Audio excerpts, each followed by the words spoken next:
Welcome to Spartan Up Podcast. We are here in the Amy Barn. I have Tim Nye, Joe DeSena, Sephra. I'm Dr. Johnny. We've got Marion and Andrew who make this all happen. And we have Robb Wolf.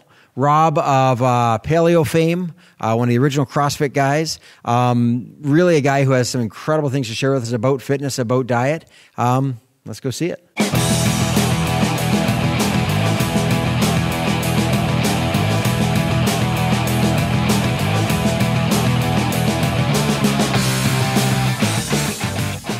All right, we are here for Spartan Up Podcast in Malibu with Robb Wolf, the infamous Robb Wolf, who has a problem just like I have, which is we both have military envy.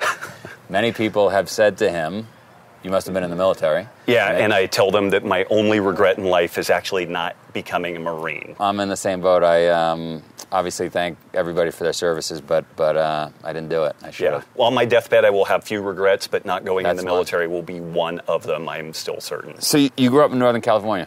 Yeah, Chico Redding area, did my undergrad at Chico State. Yeah. It was in biochemistry.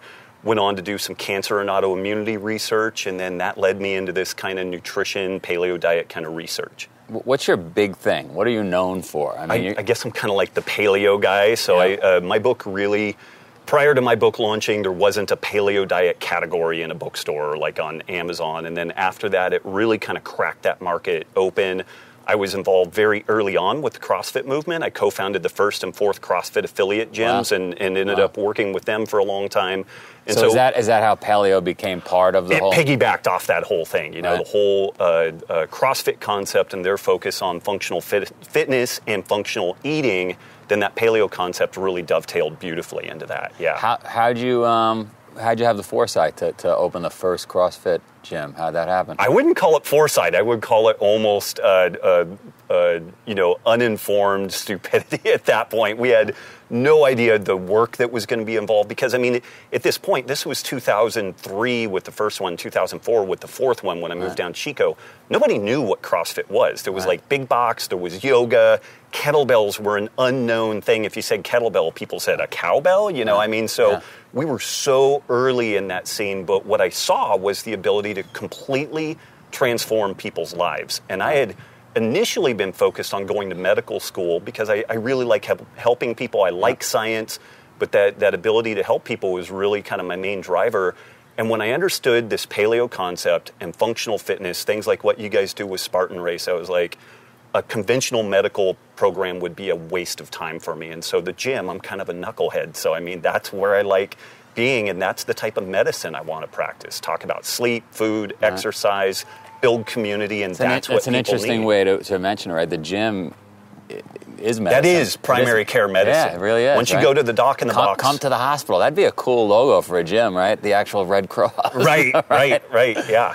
Where are you going today? I'm going to the hospital. Right, yeah. Right. Yeah, I'm going to get my preventative medicine. Yeah. So tell us about the struggles to open up the first gym. How'd that go? To the degree that we were successful, which ultimately I think you could say we had a successful gym. But back up, you go to see Greg, was he looking to open a first gym? So we had been, my good friend Dave Warner, who's a retired Navy SEAL, he and I started working out together, and before long we had about 20 people working out with us in Dave's garage next to his house. Got it. And so we were like, hey man, we want to open a legitimate gym, we want to call it CrossFit. So we emailed the Glassmans and we were like, hey, we love what you're doing. We want to open a gym. Can we call it CrossFit? Yes, please do. Go be achieve. And so that's kind of where it started with that. But we didn't know anything about running a business. And to the degree we were successful, it was wholly because we did every single thing wrong. And there was just a finite number of things left that you could do that actually worked. And we were too stupid to quit. Like I said, I'm going to die before I give up on this thing. Isn't that the case though in business? I mean, it's usually... I didn't know that then, but I know it now. You just bang your head against the wall until you finally punch a hole through the wall. Yeah, or the wall punches a hole through you, but it's going to be one or the other, I'm a big believer that we would all quit if we had the ability to quit. In other words, you've got to have so much money sunken in. You've got to have told so many people your marriage is on the line. You have no choice but to succeed. Yeah. And that was the boats had been burned. There really wasn't a plan B. And so we just committed into that thing and really did it. And I have to give huge props to my wife, who's standing back behind us here, Nikki Violetti. Nice. I was the front guy for this stuff. I would interface with people and shake hands and kiss babies and do all that sort of stuff. But she was the back end of the business, and she figured out systems and training systems and business systems that otherwise I would have been living under a bridge. And that's one of the challenges of starting a brick and mortar business like that, is there are so many moving parts. And usually you have aptitude in one of those areas, oftentimes that kind of extroverted coaching side, and then you have no aptitude on the business side. Marketing, finance, and just, you know, like lead generation and tracking people down, you know, how do you train your trainers? How do you pay your trainers? You know, we just pulled all that stuff out of the ether because there was no established kind of template for They didn't give you a booklet because you were the first gym. We were the first ones, and just their affiliate model, they're very much like, hey, you go figure it out. So yeah, it wasn't like a turnkey operation. So on the one hand, it was very liberating because you could operate with a lot of latitude, and then on the other hand, you were parachuting without a parachute in many ways, And then did that become the model? Did your gym become the model that other CrossFit gyms started to follow? Or? A lot of people emulated much of what we did. My wife developed this thing called the On-Ramp program, which was a way of introducing people to your gym that was in a controlled, systematic fashion, but you could do it in a group format. So you had that kind of group suffering, the group bonding, which was good. It decreased the price point to get people in the door. But there was also systemization. Like, you have complex, potentially dangerous moves that people are doing, and so you needed some sort of a triage process and a progression to move them through the business, and then that improved the retention. If you didn't do that, you had lots of people coming and kicking the tires on it, but they never stayed. So at that point, you already had the book. No, the book, the first book, The Paleo Solution, was really an outgrowth of running the gym. And then we had a seminar series that we did all over the world. It was 8 hours of like nutritional biochemistry and endocrinology and paleo diet. And funny enough, people showed up to listen to this stuff. But what happened is I had a chance to interface with thousands, tens of thousands of people, hear their stories, understand where they understood what we were trying to convey, also understood where our messaging was falling down. So that first book was really quite successful, and it was largely an outgrowth of the conversation I had with all these people. I hope you're not sitting still while you listen. If you are, you better get a burpee break in. Hey, you are not going to want to miss next week. If you're afraid of needles or Joe, we have the best of both. Watch Joe get stabbed by a real-life doctor, Dr. Erica. Yep, and if you want us to keep stabbing into your eardrums and your eyes and minds, then subscribe on iTunes and YouTube and join our movement and getting everyone off the couch and getting psyched about life. I don't really mean everyone you know. Stab you in the eyes. Yeah, and share with everyone you know. So I'm going to throw a little fuel on the fire here. But I grew up in a household where raw fruits and vegetables were being pushed. I don't know if you ever heard the name Dr. Fred Bishi. No, I haven't. But he's on the East Coast. I introduced him to John Durant. And his whole thing is, for 50 years, he has only eaten raw fruits and vegetables, nothing else. And his thing is, you want to outlive your competition. Right. Like, that's the thing you want to compete on. Right. So I'd love to connect you at some point with him, because he's taken the complete opposite view. Now, I personally believe, I have no scientific background or research to prove this. Tell me what you think of this. Really depends on where your ancestors came from, right? Your ancestry. Also, we're learning a lot about the gut microbiome, these bacteria that make up about 50% of the genetics we carry with us through life. And what we're understanding is that there is massive variation from person to person. And that's really what my second book, Wired to Eat, is largely about, is this individualization. So my wife and I just did a 7-day experiment where she would eat a certain amount of carbohydrates, rice, sweet potatoes, what have you, and then we'd check her blood glucose levels after that. Her blood glucose levels are spectacular compared to mine. And so for me to be optimized, I need to eat on the lower carb side of things. Otherwise, my blood sugars get into diabetic ranges. She's kind of like Wolverine. She can just motor through, whatever. And so one of the things that I've really learned over the last 7 years in particular is that it's a remarkably individual story about what is optimum on your fueling. How do you find out? What is optimal? Little experimentation. So it sounds daunting, but we start people with a 30-day reset that is a whole food-based approach, kind of paleo leaning, anti-inflammatory diet. Then we do a 7-day carb test where we pick a battery of different carbohydrates that you want to experiment with. Yeah. You do a blood glucose reading 2 hours after eating that meal, and then we get a really nice mapping of how people look when they eat a particular food, and we just want to keep their blood sugar within certain parameters, and then they tend to do very, very well. I've done no blood glucose checks or anything, but I did a lot of long-distance racing where I had very limited food and water. Right.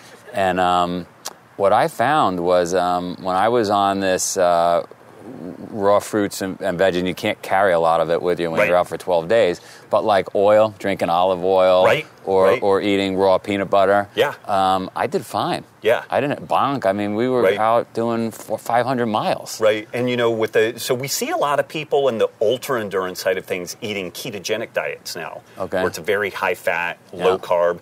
Still can be quite vegetable dense, but you're not eating a lot of dense carbohydrate sources. But it's not surprising to me at all, if you're out on the trail and you're already exercising at a high rate, your body tends to become very fat adapted because even if you're lean, you carry a decent amount of fat on your body, like 13 or 20 marathons worth of energy.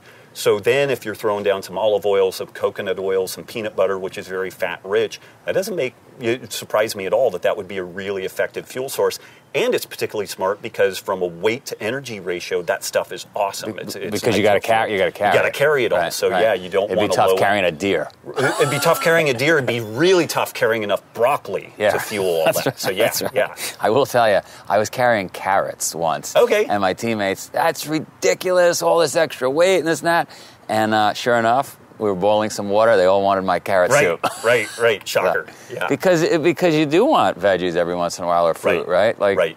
Particularly at high work outputs like that, you're depleting your antioxidant stores in your body, your vitamin C drops, your glutathione drops, and vegetables are really phenomenal at propping up our normal antioxidant status. So it makes a lot of sense. You're like a NASA scientist. I love this. I have an area of competence that's about an inch wide and a mile deep. If you saw me swing a hammer or turn a wrench, you'd be like, that guy is mentally challenged. So the whole point of this podcast is about finding success, however you define it, right? Like I guess it's not about just making money, right? It's about being in a great marriage. If you want to be a monk, being the best monk you could be, and that all ties to diet and fitness. So give the audience 2-3 pointers on how to help get there, because you've been successful in your life.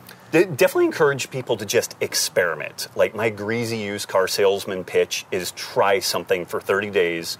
See how you look, feel, and perform, and then evaluate it at the end of that whole experience. Like, was the effort worth the reward? And that should be a completely transparent, no smoke and mirrors process.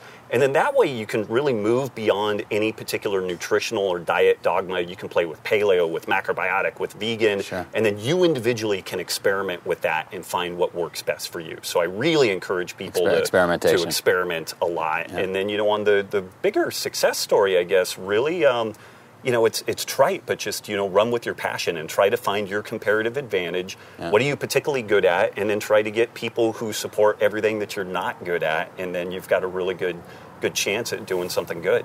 The one you missed, which is really the key to your success, is find a wife or a husband that knows everything and is behind you doing it all. Well, that was point 2, really. Yeah. Let's tell the audience about your book and where they can find it. The second book that I've written is called Wired to Eat. It really goes deep on the neuroregulation of appetite, and it allows you to find what foods are going to work optimally for you. Awesome. Thanks, Joe. Thanks. Yeah. Thank you. Thanks for coming out. So that was phenomenal. I got to tell you, Robb Wolf, I've heard that name for a lot of years. I've never actually seen him interviewed. And I don't want to say pleasantly surprised, because I had no reason to think otherwise. But he was incredibly... I loved how lateral he was in his thinking. The idea that, the paleo guy engaged in a conversation with you that wasn't just paleo-centric. No, he wasn't stuck in his mind process, right? Yeah. Because I come from a background with a doctor that it's raw fruits and vegetables, so I'm completely on the other side of it, but he's open-minded, and that's nice. And he said that, there's individuation across different people, but the important thing is to figure out what works for you. What we know doesn't work is the standard North American diet. It just doesn't work. And whether you're going to eat paleo or vegan or ketogenic or anything else, the idea is whole foods are still the key. And I loved when he said, figure out what you think is going to work and try it for 30 days and see how you feel. And I thought that was really, really, really bright. Right. Say again, sorry? New book, Wired to Eat, correct? Yeah, absolutely, yeah. So. And speaking of new book, he really is the guy who brought paleo to the mainstream. Off camera, I said he invented paleo, and Safa reminded me that paleo was actually invented by people several tens of thousands of years ago. 1 million years ago. But he's really the guy who really brought that term to the mainstream, and it really became part of our cultural lexicon. And so he's had a huge impact. The thing I didn't realize, and maybe I didn't hear it correctly, but he was talking about his CrossFit gym, and it sounded like those two things kind of came around the same time. That it was both the diet, but it was also the exercise, and he got involved in both of them, and it was kind of a merger. It sounds like he brought it together, really. Yeah, right? because he was talking about having the first franchise, really. He was very early on in CrossFit, and then he came out with this book. It was extremely popular, and it kind of got adopted by CrossFitters. Yeah. One of the most powerful things that I thought he said was that he was actually considering going to medical school, and what he realized was he already knew what he wanted to focus on, and going to medical school and learning traditional things that would wind his thinking back was actually a massive waste of time.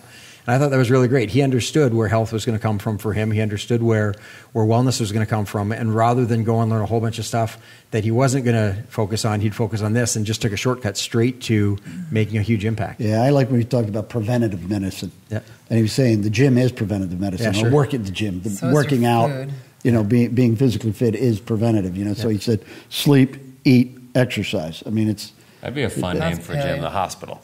Well, that's what you were saying. Put the Red Cross up there, which I don't think you can get away with. When we talk about health, we talk about paleo. I mean, food is the first order of medicine. And anytime you're not eating...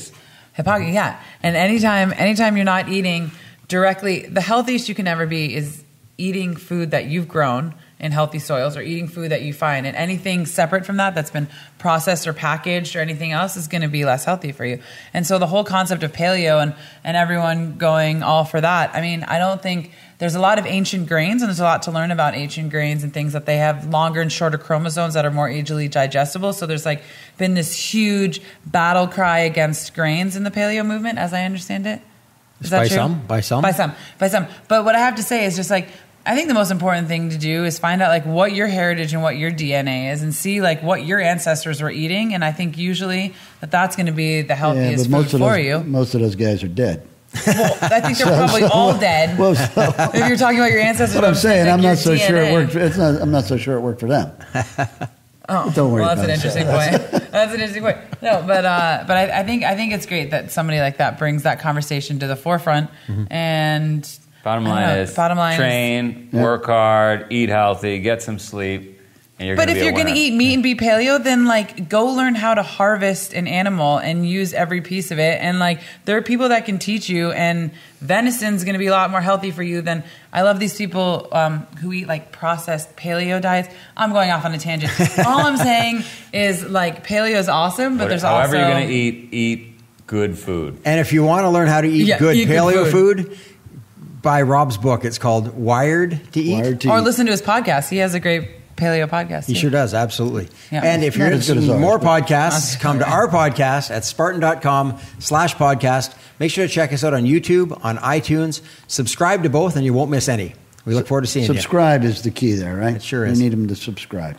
Thank you for watching another epic story of success. If you like our message, please share Spartan Up with your friends and subscribe on iTunes, YouTube, or wherever you catch our show, maybe in the woods. Spartan Up is brought to you by Spartan Race. To find a race near you, visit Spartan.com.